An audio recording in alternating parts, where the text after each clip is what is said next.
Beloved starseed of Gaia, the one who loves you, spoke about you today, and their message carries a truth your soul can no longer ignore.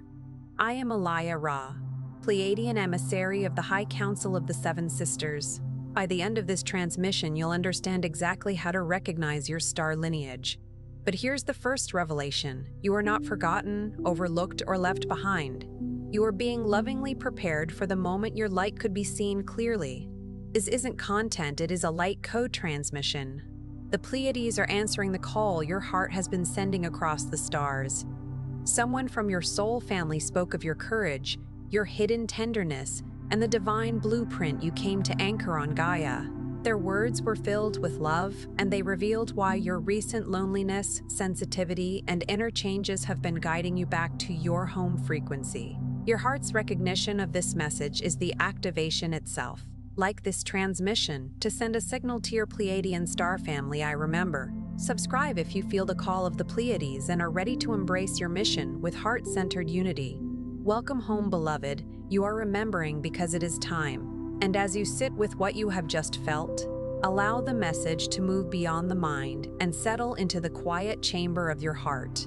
If something within you is asking for a deeper way to understand this remembrance, the Sacred Pleiadian Guide for Remembrance is available in the first pinned comment below. Let it be received not as something you must believe, but as a gentle companion for the part of you that has been waiting to recognize its own language again. Because when the Pleiadians spoke about you, they were not speaking about a distant, perfect version of you. They were speaking about the one who has continued even while carrying questions no one else could answer. They were speaking about the nights when you felt separated from the world.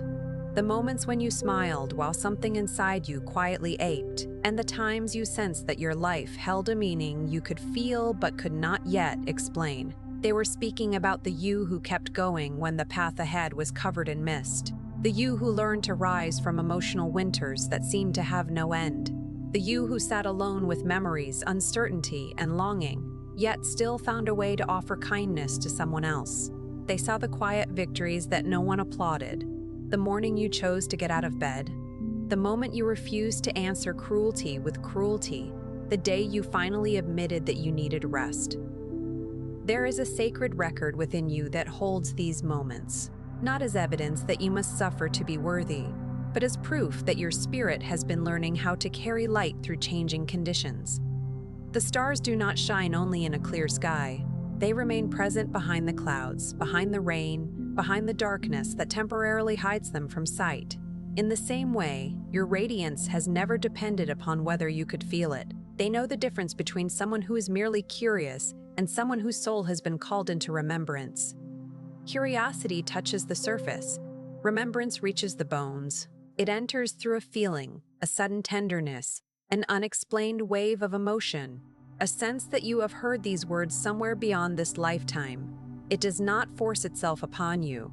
It waits until the heart is strong enough to hold what the mind once feared.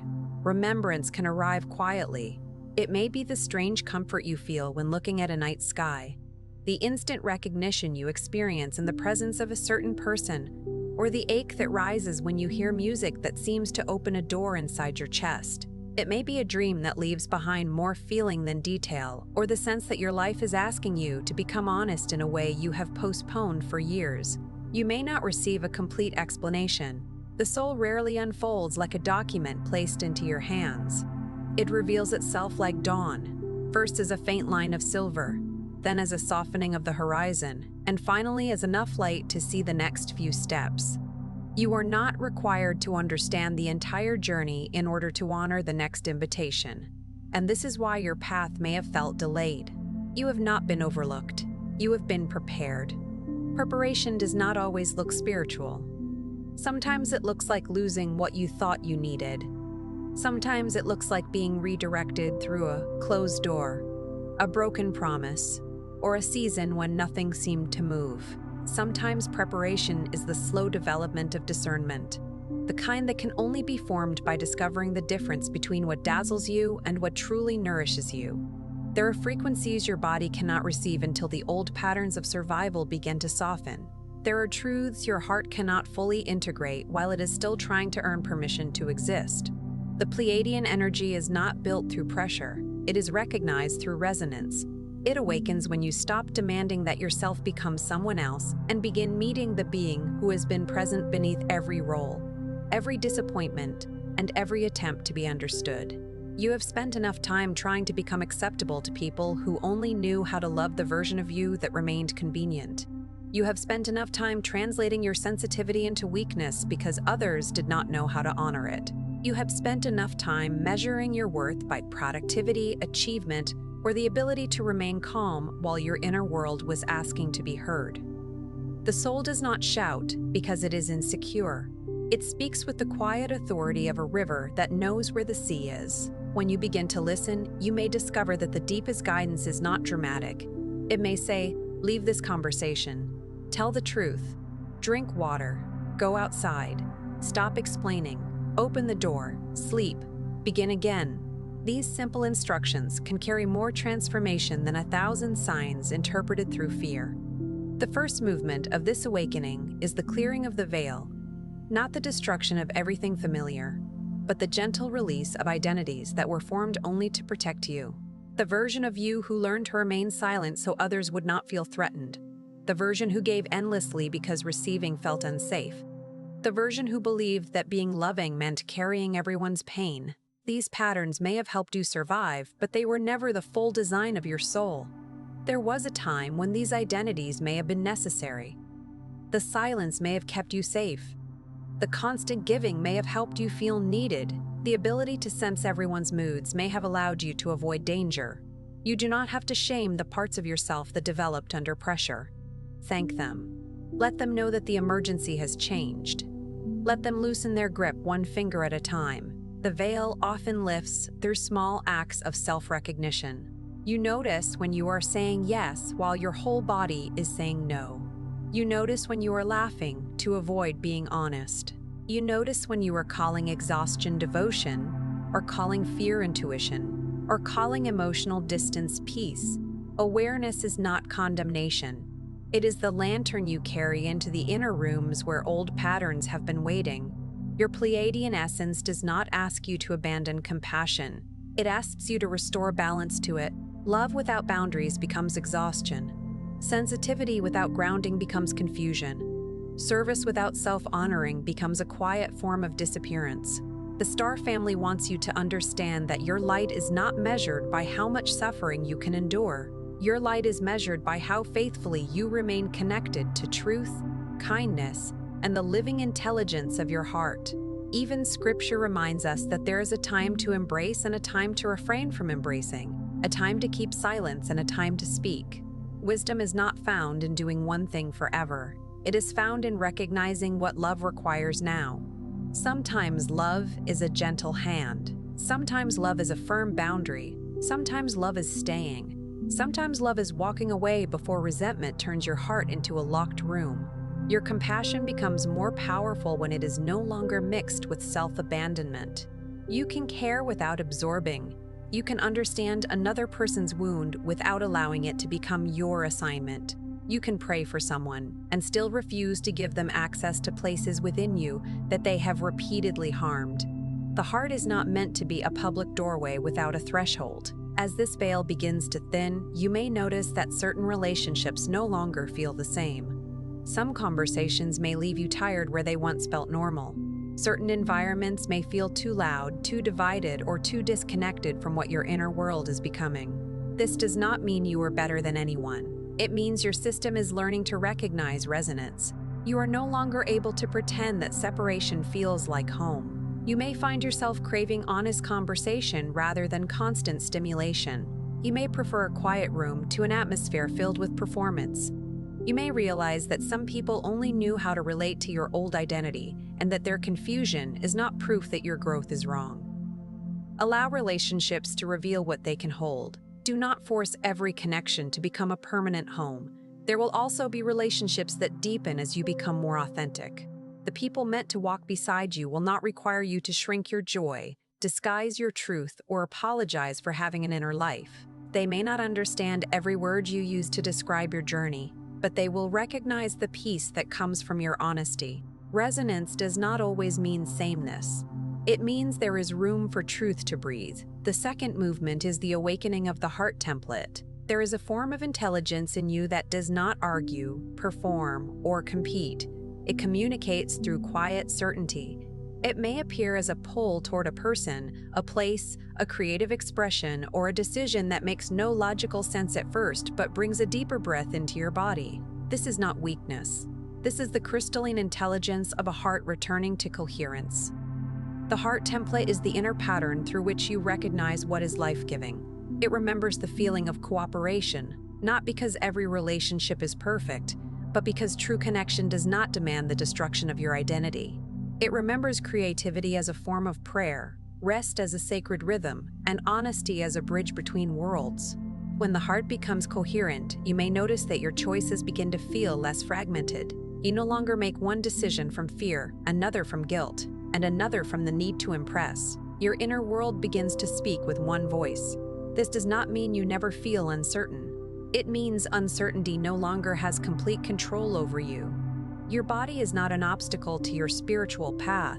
It is the instrument through which your soul learns to become present. The warmth in your chest, the tears that arrive without a clear story, the tingling in your hands, the need for silence, the sudden desire to walk beneath the sky, these can all become invitations to listen more deeply. You do not need to label every sensation as an activation. You only need to meet yourself with enough tenderness to discover what the sensation is asking you to notice. Sometimes the body is asking for release. Sometimes it is asking for safety. Sometimes a sensation is simply a physical response, and wisdom means caring for it practically rather than assigning it a mystical meaning. Spiritual discernment includes common sense. If you are unwell, seek appropriate support. If you are overwhelmed, slow down. The sacred is not threatened by your need for medicine, sleep, nourishment, or human guidance. Place your feet on the floor. Feel the weight of your body. Notice 5 things you can see, 4 things you can touch, 3 sounds you can hear. Let the breath move lower into your ribs. These simple acts can become a bridge between the vastness of your spiritual imagination and the grounded reality of this moment. You are not here to leave your body behind. You are here to teach your body that presence can be safe. The Pleiadian codes are not secret passwords hidden somewhere outside you. They are patterns of remembrance that become clearer when you live in harmony with love. Honesty activates them. Forgiveness activates them. Rest activates them. Rest activates them. Choosing not to betray yourself for approval activates them. Each time you respond from presence instead of fear, a portion of your inner grid returns to alignment. Every choice carries a frequency. When you keep a promise to yourself, you strengthen the architecture of trust. When you speak a needed truth with compassion, you open a channel that fear had closed. When you forgive without returning to what harmed you, you separate freedom from denial. When you rest before your body collapses, you declare that your existence is valuable even when you are not producing anything. The code is not hidden in complexity, it is hidden in consistency. The morning light entering your room, the meal prepared with care, the journal page where you finally tell yourself the truth, the moment you choose not to repeat an inherited pattern. These are not ordinary from the soul's perspective. They are points where consciousness becomes visible. You may have believed that remembering your star origin would make you feel separate from humanity. The opposite is true. Genuine remembrance dissolves the need to feel superior, special, or chosen in a way that excludes others. The deeper you connect with the Pleiades, the more clearly you recognize the sacred potential in every human being. You begin to see that your origin is not a reason to withdraw from Earth. It is a reason to love Earth more consciously. The trees do not ask whether the birds deserve branches before offering them shelter. The ocean does not withhold its waves from one shore because another shore is wounded. Earth teaches a generosity that is not naive, but deeply intelligent. To remember the stars is to recognize that all life participates in a larger belonging. This leads into the third movement, anchoring your star essence into Gaia. Your mission is not to escape the human experience. You did not come here to float above the difficulties of this world. You came to bring another quality of awareness into them. You came to practice patience where there is urgency, connection where there is division, and compassion where fear has hardened the heart. Gaia is not a prison from which you must be rescued. She is a living field of learning, beauty, consequence, and relationship. Her rivers teach movement. Her mountains teach stillness. Her seasons teach that transformation is not always visible while it is happening. A seed beneath the soil may appear to be doing nothing, yet it is gathering the strength to break open. Your human life is part of the sacred curriculum. The bills, the conversations, the responsibilities, the changing body, the need to make decisions when no perfect option exists. These do not disqualify you from spiritual connection. They are the very conditions through which your awareness becomes compassionate and useful. The ground is part of your initiation. Your ordinary life is part of the transmission. How you speak to someone who cannot offer you anything. How you care for your body when no one is watching. How you respond when plans change. How you hold your truth without using it as a weapon. These are the places where your cosmic identity becomes real. A person may speak endlessly about love and still create fear in every room. Another may say very little about spirituality, yet make others feel seen, respected, and safe. The frequency you carry is revealed through what happens around your presence. Do people feel pressure to perform, or do they feel invited to become honest? Do they feel diminished, or do they remember their own dignity? The Pleiadian presence is not proven by dramatic experiences. It is demonstrated through the way your presence makes room for life. It is found in the cup of water you offer, the apology you finally make, the creative idea you allow to breathe, the boundary you set without hatred, and the quiet courage to begin again after disappointment. Every grounded act of love becomes a point of light in the unity grid.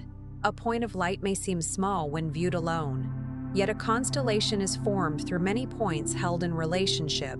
One kind conversation, one protected child, one restored piece of land, one person who chooses not to pass violence forward. These moments gather. They become a pattern that can be felt even before it can be named. The fourth movement is the restoration of trust in your own inner timing. You have been taught to measure progress by visible results, but the soul measures it by integration. A season that looked empty may have been strengthening your roots. A door that closed may have prevented you from giving your energy to a path that could not hold your becoming. A period of loneliness may have separated you from the voices that were drowning out your own. There are forms of growth that cannot be displayed. You may have become less reactive, more discerning, or more capable of resting in uncertainty. You may have stopped chasing people who once controlled your sense of worth.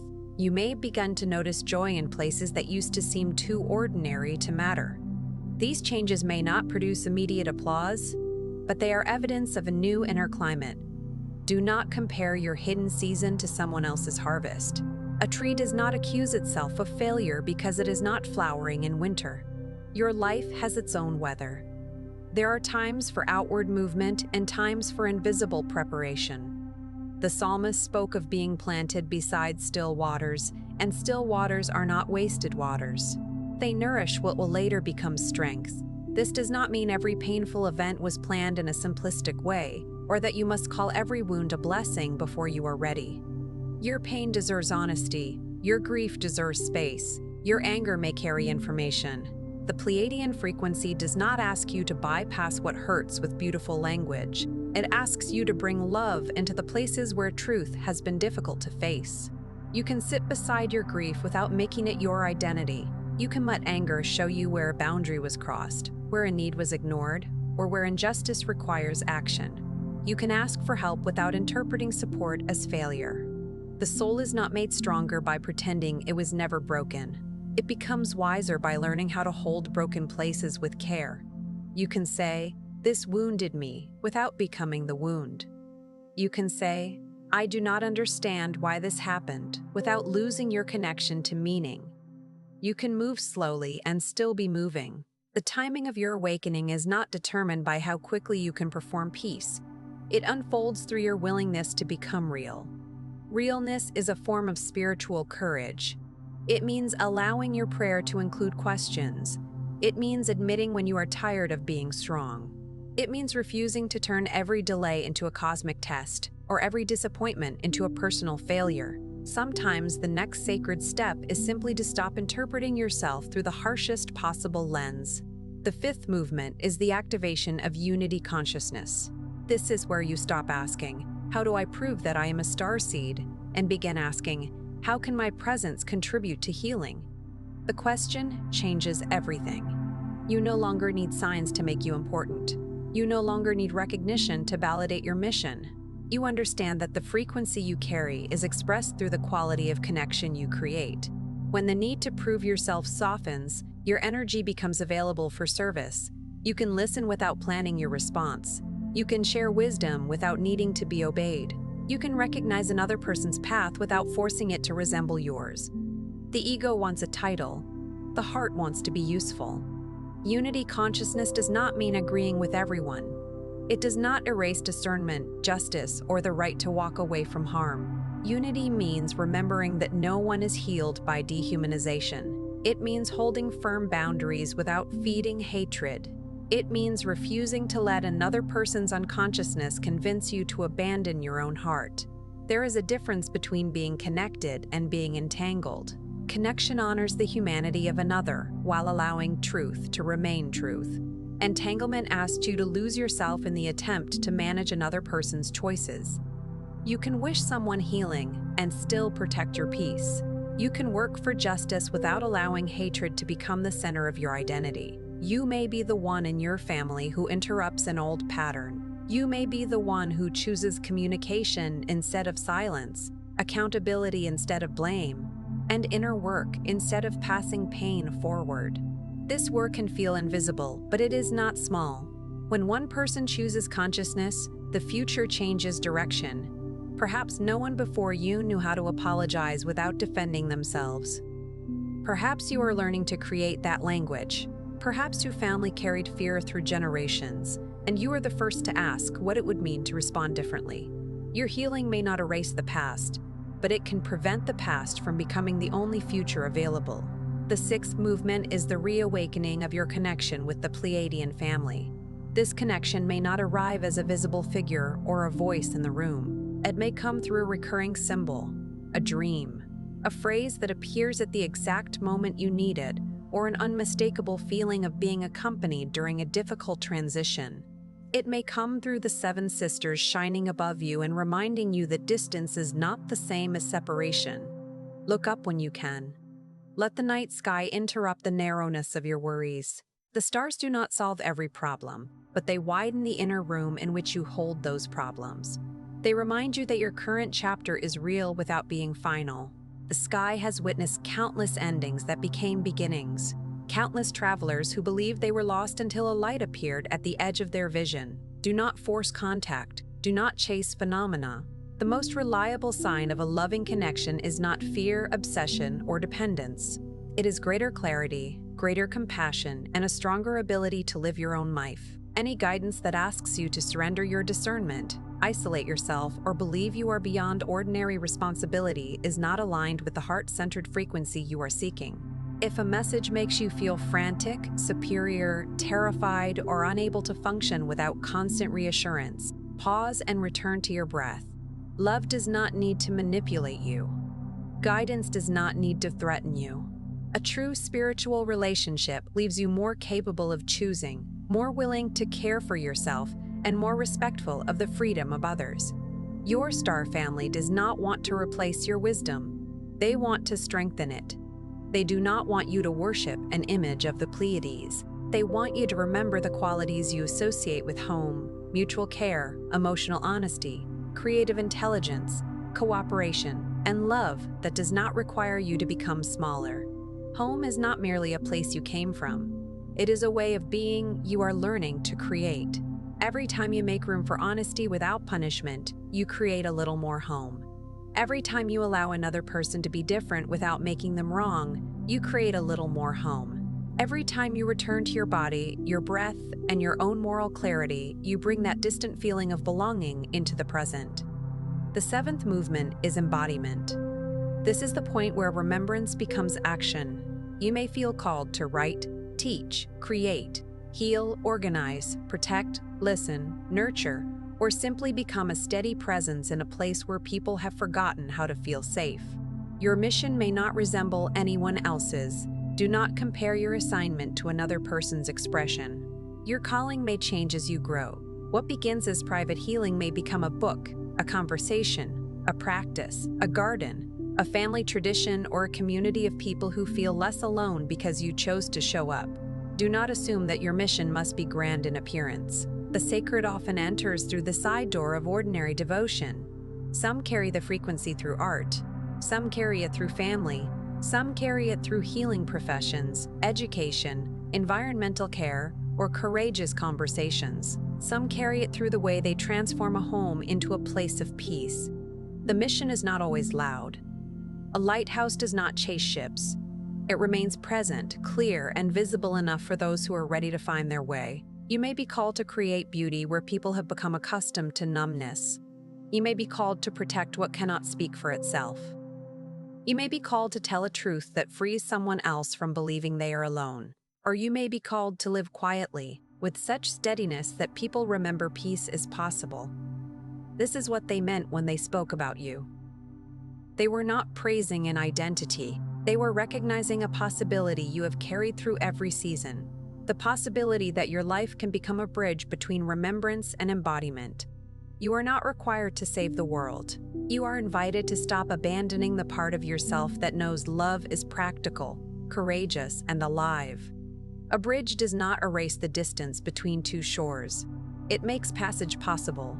Your life can become such a bridge between the mystery you sense and the life you are actually living. Between the person you were taught to be and the person your soul is revealing.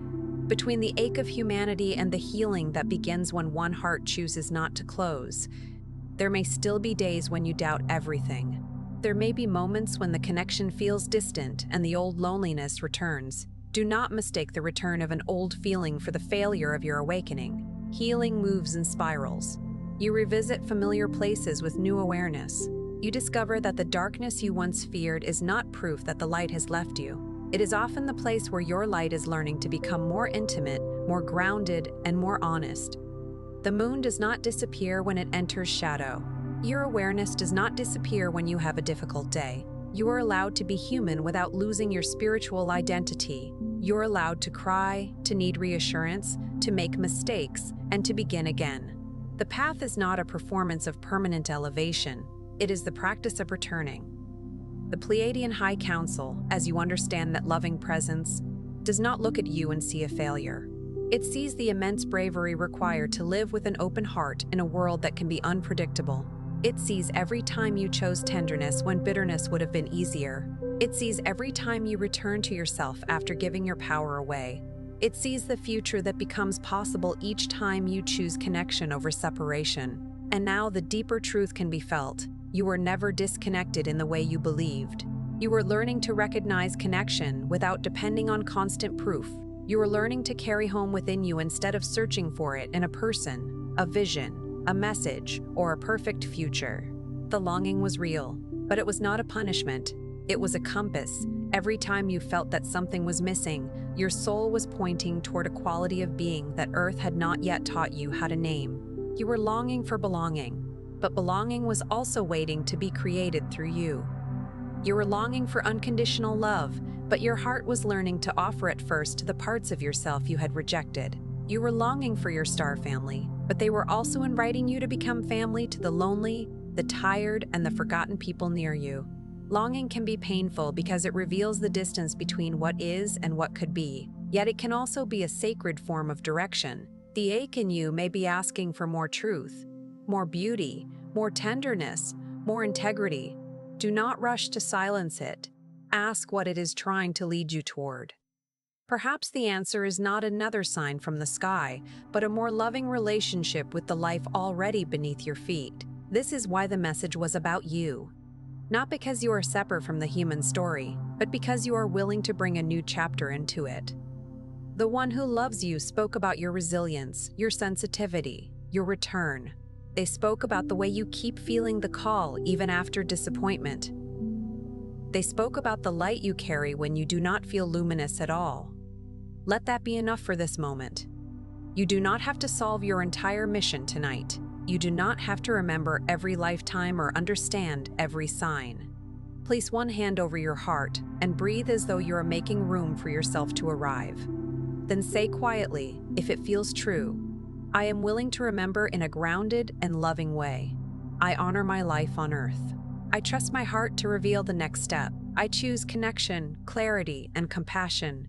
Notice the words as they move through you. You do not need to force an emotional response. Let them be seeds. Some seeds open immediately, while others wait beneath the soil until the conditions are right. If tears come, let them come. If nothing comes, let that be honest too. The practice is not to manufacture an experience. It is to become available to your own truth. Notice what changes when you stop trying to become worthy of the message. Notice what happens when you understand that the message came because you were already in relationship with the becoming. The next step may be simple. Rest. Tell the truth. Forgive yourself. Make the call. Leave the environment that keeps dimming you. Begin the work you keep postponing. Ask for help. Let someone love you without proving that you deserve it. Your Pleiadian remembrance will not be measured by how many people believe your story. It will be measured by how much more fully you inhabit your own life. It will be measured by the peace you refuse to fake, the love you refuse to weaponize, and the truth you refuse to abandon. This is how the seven sisters become visible through you, not as an escape from Gaia, but as a luminous pattern woven into the way you walk upon her. Before you scroll, take a moment to be part of the unity grid forming here. Drop one heart intention in the comments, something real. Then respond to someone else's with love or encouragement. This isn't content, it's collective Pleiadian reunion. Energy multiplies when hearts connect. If something in this message resonated with your soul, don't keep it to yourself. Someone in your orbit is waiting for this exact activation from their star family. Share it. And if you felt your heart open, subscribe. Stay connected to the frequency. You're not just watching, you're remembering. This is your sacred space. Your Pleiadian family is here, and we're just getting started.